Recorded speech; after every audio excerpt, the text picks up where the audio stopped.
When I first connected this to my laptop, the file transfer hit almost 2 gigabytes per second. That is not a typo. I actually stopped what I was doing and stared at the screen, waiting for it to slow down, but it just kept going. This thing is smaller than you expect, like genuinely pocket-sized, about 6.5 centimeters on each side, rounded at the corners and weighing around 50 grams without the cable. It feels almost absurdly light when you pick it up. The kind of light that makes you double-check that it's actually a real drive and not a plastic shell someone left behind. The top is a silver metal panel with a Corsair logo etched into it, but the sides are plastic and they try to match the color, but there are visible seams where the two materials meet. Compared to something like the SK Hynix Beetle X31, which has that solid machined metal feel, the EX400U looks and feels a bit more budget. But where it gets interesting is the bottom. There's a white magnetic ring embedded into the plastic. You can snap this thing onto the back of an iPhone, stick it to the steel part of your laptop, or just slap it into your PC case while it's transferring files. The magnet holds surprisingly well, firm enough that you're not worried it'll drop, but not so strong that you need two hands to pull it off. The USB-C port sits on one end with a tiny white LED next to it. Almost hidden, you won't even notice it's on unless you're looking directly at it. The first time I moved a large file from my laptop to the EX400U, it averaged 1.81 gigabytes per second. For context, the Samsung D9 I was using before, which is already considered fast, maxed out at around 2000 megabytes per second because it's a USB 3.2 drive. This thing doubles that. What surprised me was how consistent it stayed during longer transfers. A lot of drives start fast and then hang when the cache fills up. But the EX400U held between 1600 and 1700 megabytes per second even after dumping over 100 gigabytes onto it. That said, after about 10 minutes of continuous writing, the metal top started to warm up. Not scalding, but noticeably warm to the touch, hitting around 39 degrees Celsius. It is not a deal breaker, but something you feel if you're holding it during a long export.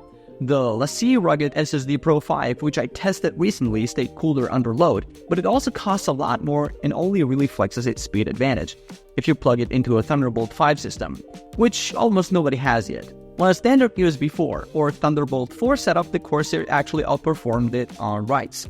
When you look at Corsair's product page, the headline is all about that 4000 megabytes per second read speed and USB 4 branding. And to be fair, they deliver on the promise. The benchmarks I ran showed 4058 megabytes per second sequential read and 3587 megabytes per second write. But what they do not really emphasize is how the magnetic attachment actually changes the way you use the drive day to day. It sounds like a gimmick until you realize you're grabbing it off the side of your laptop without unplugging it first, or sticking it to your phone to offload 4K ProRes video on location. It is one of those features that quietly becomes essential, but Corsair markets it like a nice-to-have instead of the standout it actually is. On the flip side, they do not mention Android at all in the fine print, and for good reason. The drive straight up did not work with the Samsung Galaxy S23, and while it detected on a Google Pixel 8, navigating the file system threw errors. If you are in the Apple or Windows ecosystem, you are golden. But Android users should look elsewhere. After a few days, the speed stops being a novelty and just becomes the baseline. You forget what it was like waiting 30 seconds for a video file to move. Now it is done before you get alt-tab to something else. The magnetic ring meant I started leaving it stuck to the side of my laptop during the day instead of tucking it into a drawer. It became this passive backup option I did not have to think about, just there when I needed it. What I did not expect to appreciate was how the short 30 centimeters cable, which initially seemed too short for a desktop, actually worked better because the magnet let me stick the drive to my PC case. No more dangling SSD hanging off the back USB port. Over time, the lightweight that felt almost cheap at first started feeling efficient instead. It is not trying to be a rugged outdoor drive, and that is fine. You do not really notice how much it changes your workflow until you plug in a slower drive again and everything feels like it is moving through molasses.